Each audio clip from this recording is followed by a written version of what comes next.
were so kind. They kind of had a rough life. I didn't know this at the time. I was 6 years old or whatever. I didn't realize they had kind of a rough life. They were old. They didn't have much money. You know what, though? They were always kind to me. They were always smiling. I wonder if one thing has something to do with the other. Kindness and smiling. I think it does. There's nothing new under the sun. If you want to be happy, maybe you ought to ask someone who you know is happy how they do it. Just ask. Steal their advice. Now, if you don't have any happy people in your life, well, then you need tip number 9. Have a training buddy or 2 or 3. This one's obvious. It just means you need friends. You know, you're not going to do life alone. You need friends. I love these spaghetti westerns with Clint Eastwood. Fistful of dollars, $3 more. You know, Clint, he always did everything. He did the lonely hero. He did everything by himself. But that's such an inaccurate view of life because you can't really do it alone. It felt great, especially when I was a teenager to watch those. But I know a lot of times when I want to run, I don't want to get out of bed, Boo. You know, it's 5:30 and I just don't want to get out of bed. Why do I get up? Because I know Boo is waiting for me over there at Library Park. If I don't get up, I'm going to stand him up. So having a training buddy, having a friend really helps me out. It gets me out of bed in the morning. And this may sound silly, but there was actually, I watched this movie again with my son recently, Ferris Bueller's Day Off. I've always thought of it as a silly movie, and it is. But it's funny, you know, Ferris saying life is pretty fast. You don't stop and look around for a minute, you might miss it.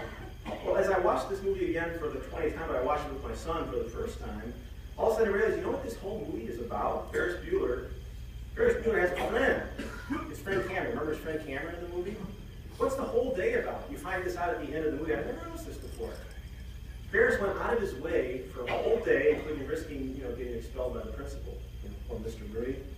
The whole point of that day was to help his friend Cameron because he knew Cameron was having a hard time. Go watch the movie again. John Hughes, you know, he's kind of a genius in that way.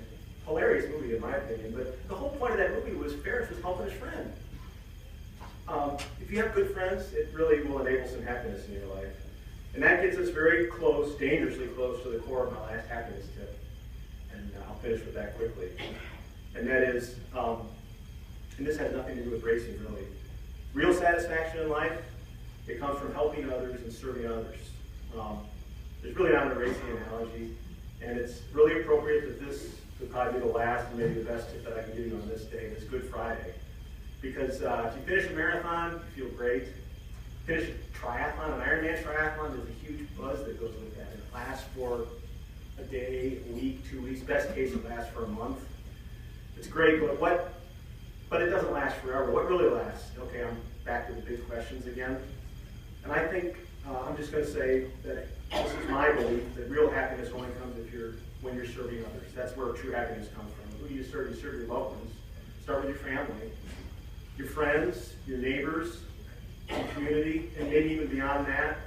Who said this? It's very appropriate on Good Friday. You're going to recognize this. This is my commandment, that you love one another as I have loved you. Greater love hath no man than this, that a man lay down his life for his friends. Jesus. And of course, on Good Friday, he did it.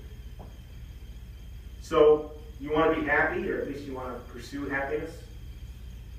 Then follow all the 9 tips, but the one that you probably absolutely positively need is this last one. Here's another quote. By tradition anyway, James was Jesus' half-brother. And he said in the book of James, pure religion and undefiled before God the Father is this, to visit the fatherless and the widows in their affliction. So, expend your energies. Remember what TR said at the Sorbonne? Expend your energies in a worthy cause.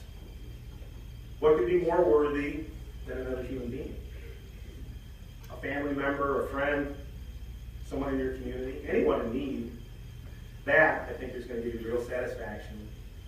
Because that little moment of happiness that you get at the end of a race, maybe you feel a little buzz after you get a promotion at work, or you go on a great trip, you go to Rome or Italy, you see a great place, but there's a certain amount of happiness there. But real happiness, maybe so old, is not quite that. It's a kind of